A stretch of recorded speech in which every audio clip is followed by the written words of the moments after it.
Everyone, आज की इस वीडियो में हम बात करेंगे उत्तराखंड प्रिंसिपल के सिलेबस के बारे में।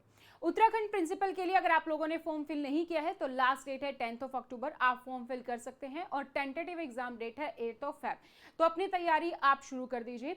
तो आज की इस वीडियो में हम बात करेंगे पेपर 1 और पेपर 2 दोनों के सिलेबस के बारे में हम बात करेंगे। इसमें आपका जो रिटन एग्जाम है उसमें टोटल 2 प्रश्न पत्र हैं, यानी कि 2 पेपर हैं जो कि टोटल 480 नंबर के होंगे। इसमें अगर हम बात करें तो सबसे पहले है हमारा पेपर 1, जिसमें है आपकी general studies and language proficiency, यानी कि इसमें आपका हिंदी होगा, इंग्लिश होगा, रीजनिंग है, जीके है, कंप्यूटर है, ये पोर्शंस आपके इसमें रहेंगे। ये सेक्शन जो हैं टोटली सेक्शन से आपको क्वेश्चन देखने को मिलेंगे 120, जो कि 120 मार्क्स के होंगे, यानी कि एक क्वेश्चन आपका 1 नंबर का है तो 120 क्वेश्चन आपके 120 नंबर के होंगे। और पेपर 1 के लिए जो आपका टाइम होगा वो होगा आपका 2 आवर्स, यानी कि 2 घंटे का। पेपर 2 जो है आपका यहाँ पर, उसमें क्या है, पेपर 1 है 2 घंटे का और पेपर 2 के लिए जो टाइमिंग है वो है आपका 3 घंटे का, 3 आवर्स का। पेपर 2 है आपका educational leadership and administrative efficiency के बारे में है। इसमें टोटल 8 पोर्शन है, education perspective, education leadership, inclusive management, resource management, finance management, school administration, supervision, ये टॉपिक्स आपके पेपर 2 में आते हैं। इसमें आपके जो नंबर ऑफ क्वेश्चंस रहेंगे वो रहेंगे 180 जो क्वेश्चंस हैं उसमें हर एक क्वेश्चन आपका 2 नंबर का है, तो टोटल आपका हो जाता है 360, यानी कि एक क्वेश्चन 2 नंबर का है तो 180 क्वेश्चन आपके 360 के हो जाएंगे और टाइम मिलेगा आपको 3 आवर्स का। तो ये टोटल आपका जो रिटन एग्जाम होता है ये होता है 480, और ये दोनों ही आपके होंगे MCQ बेस्ड, यानी कि मल्टीपल चॉइस क्वेश्चंस बेस्ड आपका पेपर रहने वाला है। अब बात आती है कि इसमें कौन कौन से टॉपिक्स आपको पढ़ने हैं, क्या आपका सिलेबस कवर करना है, डिटेल सिलेबस क्या है, वो आज की इस वीडियो में हम देखने वाले हैं। इससे पहले अगर आप लोग इस चैनल पर नए हैं और आप उत्तराखंड प्रिंसिपल की तैयारी कर रहे हैं या फिर central level exam KVS, NVS, UKPSC के साथ साथ UPSC, EMRS जैसे एग्जाम, क्योंकि EMRS की वैकेंसी भी आई हुई है, लास्ट डेट जो है 23 अक्टूबर है फॉर्म भरने की, वो भी आप फॉर्म फिल कर सकते हैं।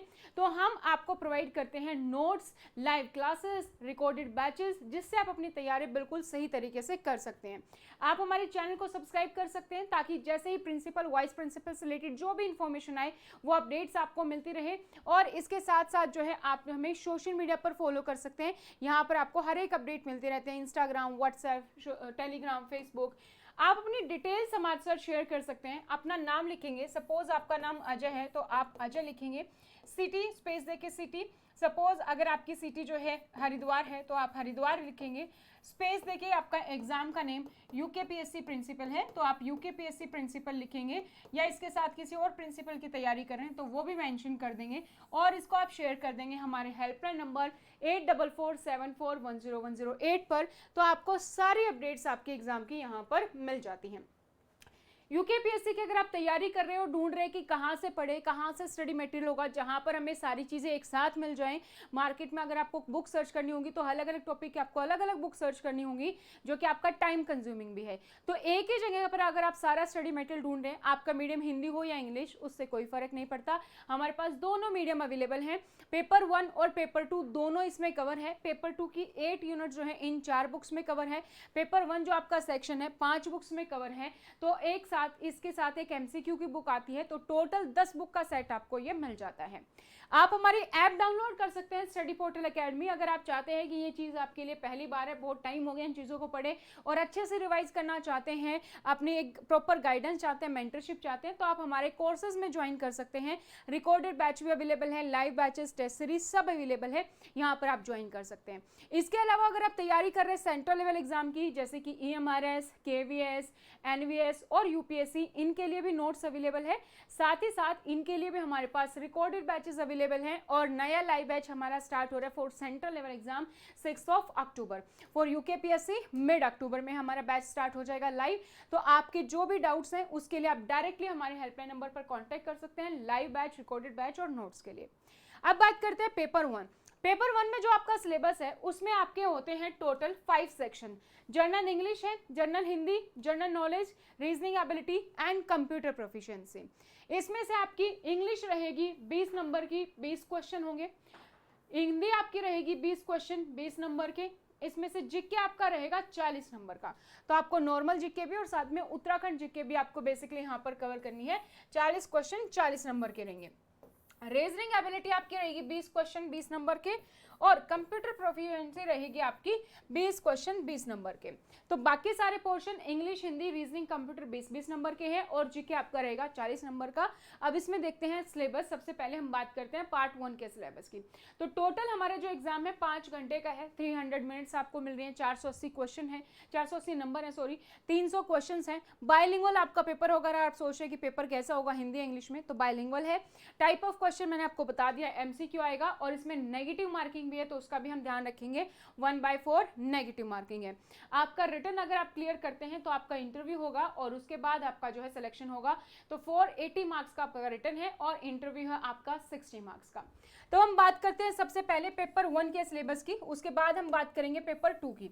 तो पेपर 1 में जो है आपका यहाँ पर जो क्वेश्चंस हैं आपके टोटल 120 क्वेश्चंस 120 मार्क्स के, उसमें सबसे पहले है लैंग्वेज प्रोफिशिएंसी, यानी कि इंग्लिश और हिंदी।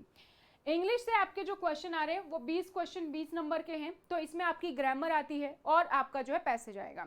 सो comprehension, word part, grammar and uses with emphasis on communicative and administrative uses, use of correct positions, prepositions, one word substitution, synonyms, antonyms, tense, idiom and phrases, active and passive voice, direct and indirect speech, ये सारा आपका रहेगा English का portion.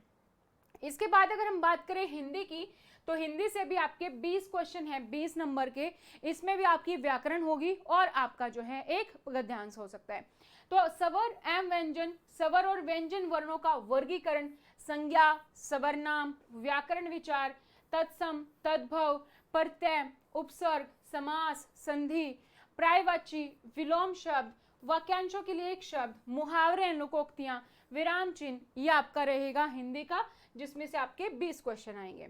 Then आपके पास third portion है GK, यानी कि general knowledge, जिसमें से 40 क्वेश्चन होंगे 40 नंबर के। इसमें आपको जीके कवर करनी है, तो general knowledge and current affairs पर भी आप ध्यान रखेंगे। National and international, including economic issue जो हो रहे हैं, पॉलिटी इशू हैं, एनवायरमेंटल इशू हैं, साइंस एंड टेक्नोलॉजी से कोई न्यूज़ है, and any other current affairs, आप सब पर फोकस करेंगे। तो इसके लिए आप कोई भी मैगजीन ले सकते हैं, वहां से भी आप इसको कवर कर सकते हैं easily. Candidates are expected to have a thorough general awareness of above subjects with reference to Uttarakhand, और स्पेसिफिकली उत्तराखंड पर आपको सबसे ज्यादा फोकस करना है, तो उत्तराखंड की जीके आपको यहाँ पर कवर करनी है। नेक्स्ट पोर्शन आपका रहेगा रीजनिंग एबिलिटी, जिसमें से अगेन आपके 20 क्वेश्चन होंगे और 20 नंबर के होंगे। बेसिक आपकी रीजनिंग रहेगी, similarities, differences, space visualisation, problem solving, analysis, judgement, decision making, visual memory, discrimination, observation, relationship concepts, arithmetical reasoning, verbal and figure classification, and arithmetical number series, arithmetical computations and other analytical functions, ये आपका रहेगा reasoning ability का portion। Then we have computer proficiency। So computer से भी आपके 20 question होंगे 20 number के। इसमें आपका नंबर सिस्टम होगा, decimal, binary, octal, hexadecimal, computer definition, its components, type and generations of the computer, CPU, ALU, memory, primary and secondary memory. इसके अलावा आपका जो है यहाँ पर RAM, ROM, input and output devices, hardware and software, operating system, computer networks, IP address, internet, LAN, वैन, email, world wide web, www, web browser, website, MS Office, MS Word, Excel, Access, PowerPoint, computer virus, multimedia, ये सारे आपके 20 question आएंगे 20 number के। Then हमारे पास आ जाता है पार्ट 2। पार्ट 2 है आपका educational leadership and administrative efficiency, और ये आपका हर एक क्वेश्चन 2 नंबर का 360 नंबर का पेपर होता है। तो सबसे ज़्यादा फोकस करना है आपको यहाँ पर पेपर 2 पर। अब इसके बारे में देख लेते हैं डिटेल में कि क्या सिलेबस है। तो पेपर 2 के अगर सबसे पहले हम एग्जाम पैटर्न की बात करें, हम अपनी लास्ट स्लाइड्स पर अगर जाएं, तो हमारा एग्जाम पैटर्न पेपर 2 का कुछ इस तरीके से है कि जो कुछ पोर्शन आपके 30 नंबर के हैं और कुछ आपके 20 नंबर के हैं। तो इसमें आता है आपका एजुकेशनल पर्सपेक्टिव, जो 20 क्वेश्चन रहेंगे, यानी कि 20 क्वेश्चन है तो एक क्वेश्चन 2 नंबर का है तो 40 नंबर का ये हो जाता है।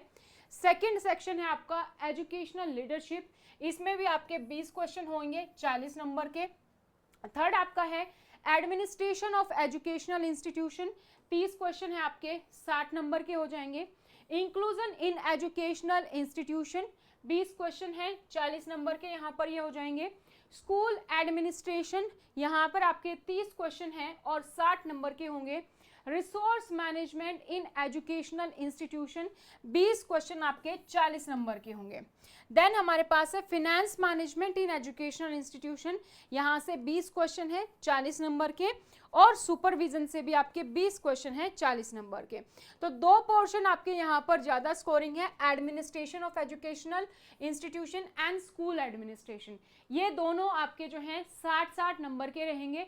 बाकी सारे सेक्शंस आपके रहेंगे 40 नंबर के, ठीक है। बाकी सब में से 40-40 नंबर का पूछा जाएगा। तो अब देखते हैं हम सिलेबस की, अगर हम बात करें पेपर 2 की आपकी, तो सबसे पहला जो हमारा पोर्शन है वो है हमारा एजुकेशनल पर्सपेक्टिव। सो एजुकेशनल पर्सपेक्टिव से आपके 20 क्वेश्चन होंगे। एजुकेशनल पर्सपेक्टिव में आपको क्या पढ़ना है, बेसिकली आपको सबसे पहले यहाँ पर दिया गया एजुकेशनल कमीशंस आफ्टर इंडिपेंडेंस। तो आप यहाँ पर जो भी नेशनल एजुकेशन पॉलिसी बनी उससे पहले का पूरा बैकग्राउंड आपको पढ़ना है कि एजुकेशनल कमीशंस जो हमारे बने, कमेटी बनी after independence for the national education policy आने से पहले। तो secondary education commission and education commission 1964-66 Krishnamurthy, ये ज़्यादा यहाँ पर फोकस में दिए गए, तो इन दोनों को तो हम स्पेसिफिकली कवर करेंगे, लेकिन इससे पहले जो और भी कमीशंस कमेटी हैं वो भी कवर करनी है। इसके बाद आता है आपका NPE, national policy of education या नेशनल एजुकेशन पॉलिसी 2020। अभी हमारी थर्ड एजुकेशन पॉलिसी चल रही है 2020, जो इम्प्लीमेंटेशन फेज में है। तो सबसे ज्यादा क्वेश्चन आपके यहाँ से पूछे जाएंगे। अगर आपके पास टाइम है तो आप पहली और दूसरी को भी कवर कर सकते हैं, क्योंकि क्वेश्चन इस तरीके से भी आ सकता है कि कोई स्पेसिफिक चीज, क्या इसके बारे में यहीं पर बात की गई है, जैसे फॉर एग्जांपल होलिस्टिक डेवलपमेंट, क्या इसके बारे में एनईपी में बात की गई है या इससे पहले किस पॉलिसी में बात की गई है, तो वो पूछा जा सकता है। ईसीसी के बारे में कौन सी पॉलिसी में सबसे पहले बात की गई है ना, तो ये सारी चीजें यहाँ पर आ सकती हैं। तो इसके लिए हम पहले वाली को आपको डिटेल में जाने की जरूरत नहीं है, बट हाँ पॉइंटर्स वाइज आप उसको रिवाइज कर सकते हैं। एंड स्कूल एजुकेशन कवर करेंगे। देन हमारे पास आ जाता है right to free and compulsory education act, जो है हमारा आरटीई एक्ट।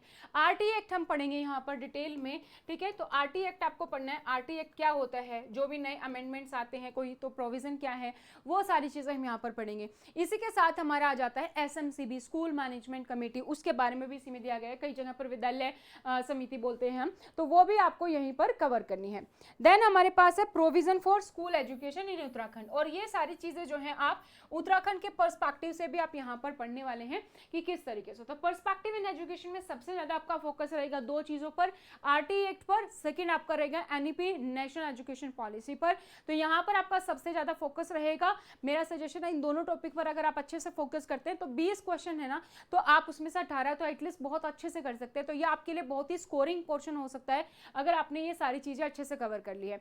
एनईपी का बहुत बड़ा डॉक्यूमेंट है, लेकिन जो आपके लिए इंपॉर्टेंट है वो सारे इंपॉर्टेंट पॉइंटर्स आपको कवर करने हैं। एफएलएन, ईसीसी चैप्टर वाइज दिया गया है, तो वो चैप्टर आप यहाँ पर कवर करेंगे जो हमारे कोर्सेज में दिए गए हैं। एनईपी पर अगर आप देखोगे तो 15-20 वीडियो हैं जिसमें एनईपी कवर की गई है बहुत ही अच्छे से, तो वो आप रिवाइज कर सकते हैं। जिन्होंने कोर्स ले रखा है वो वहां से बहुत अच्छे से रिवाइज कर सकते हैं। बार बार इसको रिवाइज करो।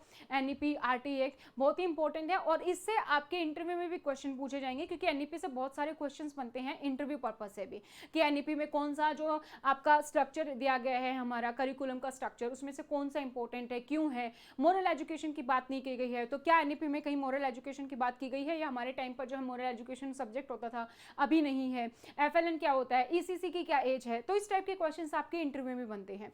तो इसीलिए बहुत जरूरी है कि एनईपी और आरटीई एक्ट दोनों आप यहाँ पर बहुत ही अच्छे से कवर करो। इससे ना आपकी सिर्फ रिटन बल्कि आपका इंटरव्यू प्रिपरेशन भी आपका साथ साथ हो जाएगा। नाउ सेकंड जो हमारे टॉपिक आता है that is the educational leadership. Educational leadership पे भी आपके 20 क्वेश्चंस हैं और 40 नंबर के हैं। तो इसके साथ साथ जब हम सिलेबस की बात कर रहे हैं तो आप देख सकते हैं कि कहां पर हमारा सबसे ज्यादा स्कोरिंग पोर्शन है, उन पर आप फोकस कर सकते हैं।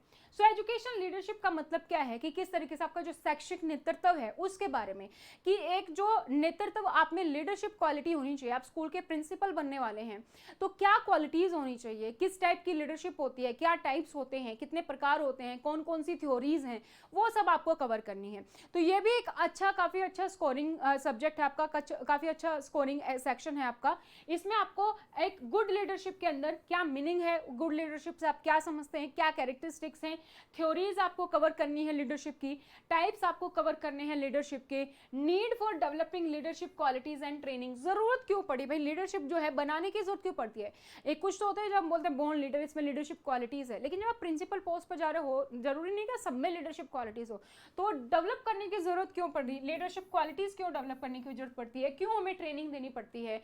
जैसे अगर आप बात करेंगे CPD जो हमारी कंटिन्यूअस प्रोफेशनल डेवलपमेंट की बात करती है, NEP 2020 में बात की गई है फॉर टीचर, जिसमें कि 50 आवर्स की ट्रेनिंग जरूरी है।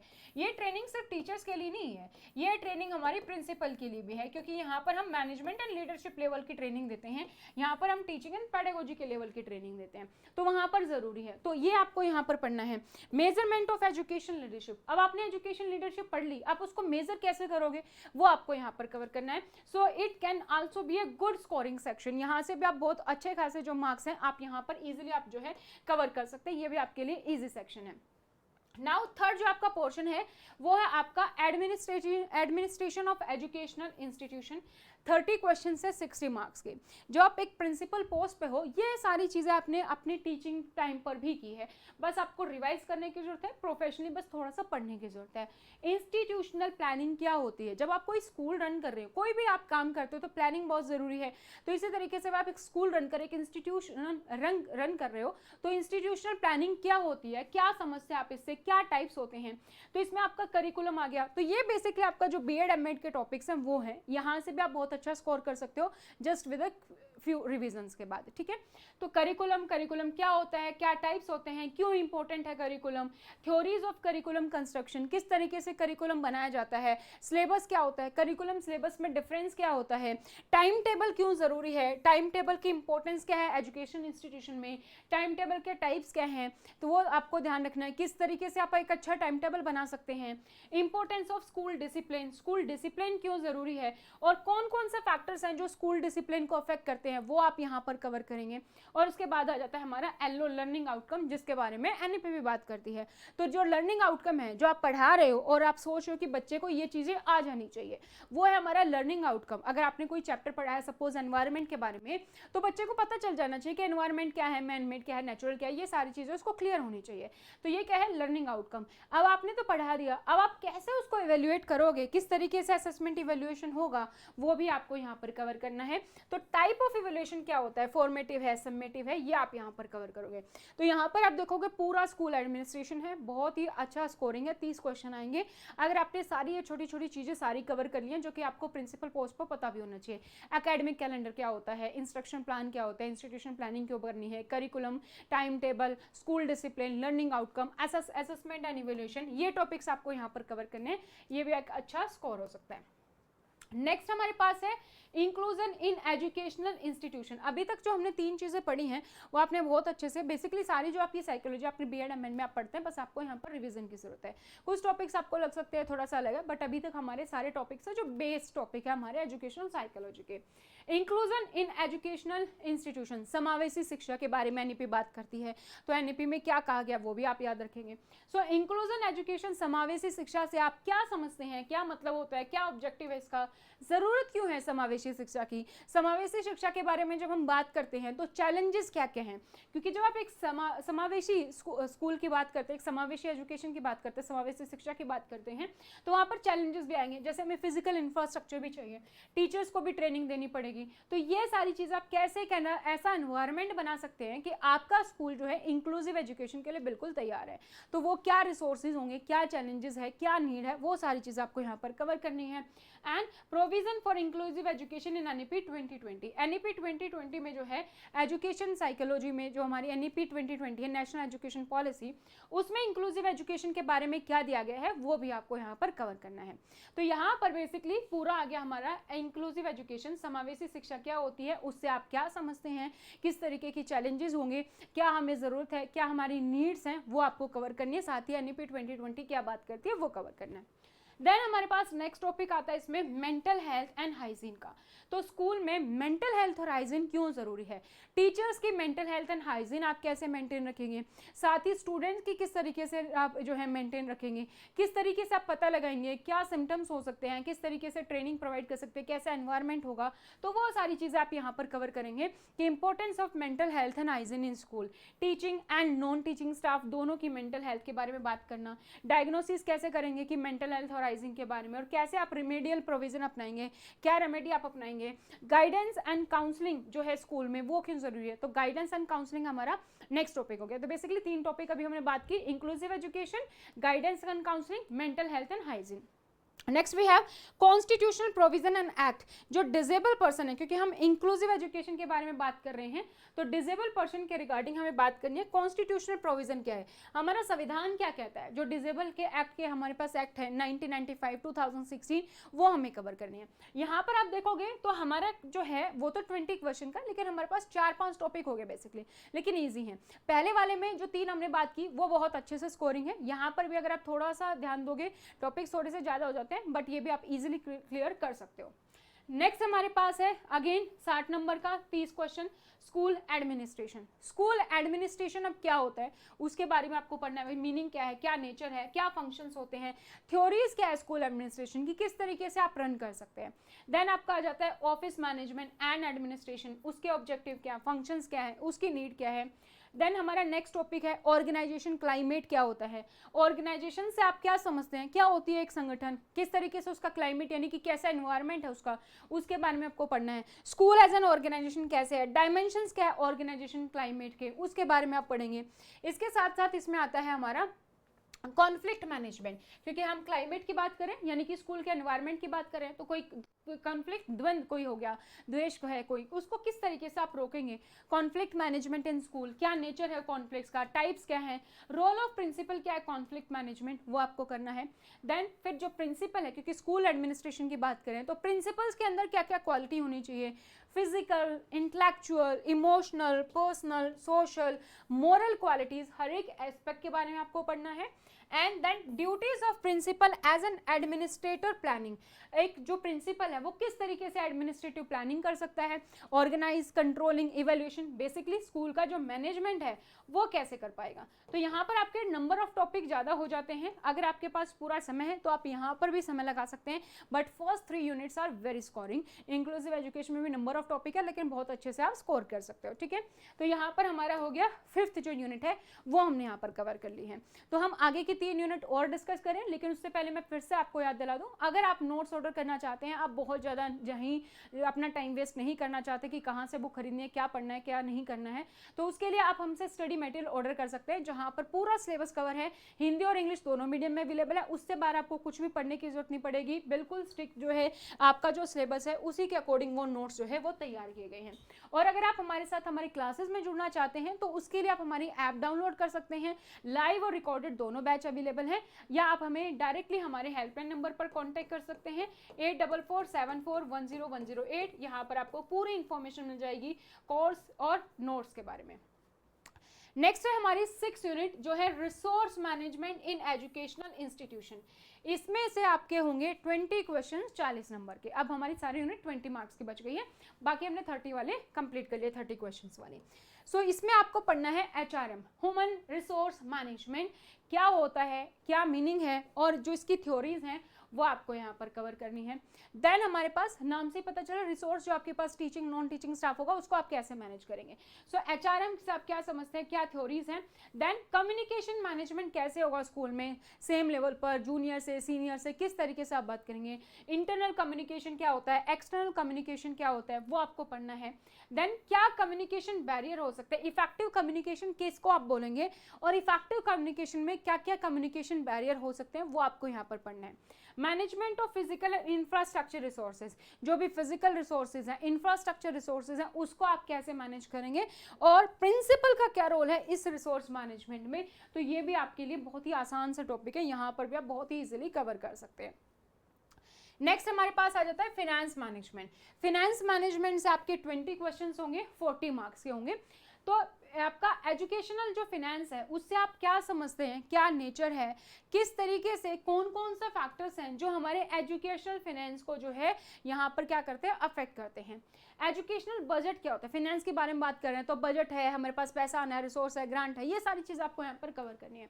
सो एजुकेशन बजट क्या होता है, जरूरत क्यों पड़ती है एजुकेशन बजट बनाने की, क्यों हमें पूरे साल की प्लानिंग करनी पड़ती है, किस तरीके से बजट बनाया जाएगा, उसको कैसे कंट्रोल रखा जाएगा, बजट को कैसे प्रेजेंट किया जाएगा, कैसे हम अडॉप्ट करेंगे, उसके बारे में आपको पढ़ना है।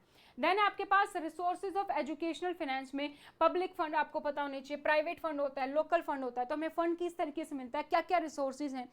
उसके बाद ग्रांट एंड सिस्टम, तो ग्रांट क्या होती है, कैश क्या होती है, इन काइंड क्या होती है, रिकरिंग, नॉन रिकरिंग, ये सारी चीजें आपको यहाँ पर कवर करनी है, कहाँ से मिलती है ग्रांट, क्यों मिलती है।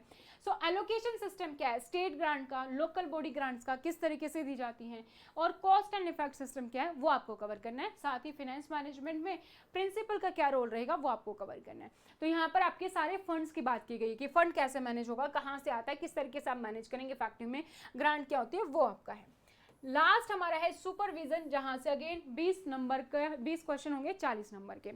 सो meaning and nature of school supervision, school supervision से आप समझते क्या, सुपरविजन क्यों जरूरी है, फीडबैक क्यों जरूरी है, ये आपको यहाँ पर कवर करना है।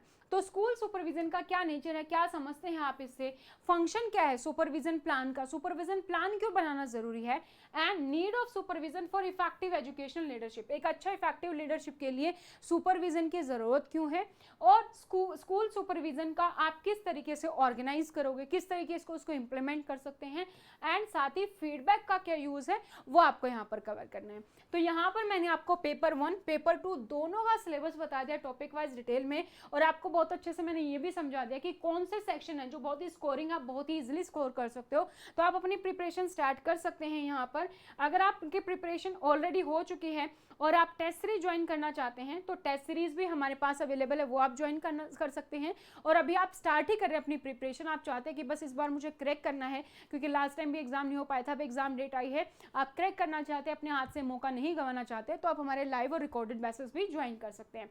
इसके अलावा नोट्स ऑलरेडी अवेलेबल हैं, तो नोट्स के लिए आप डायरेक्टली हमारे हेल्पलाइन नंबर पर कॉन्टैक्ट कर सकते हैं। हिंदी और इंग्लिश दोनों मीडियम में अवेलेबल है, उसमें पूरा सिलेबस कवर है, जो भी मैंने आपको टॉपिक वाइज बताया सारी चीज़ें कवर है A to Z, आप बहुत ही इजीली क्लियर कर सकते हैं।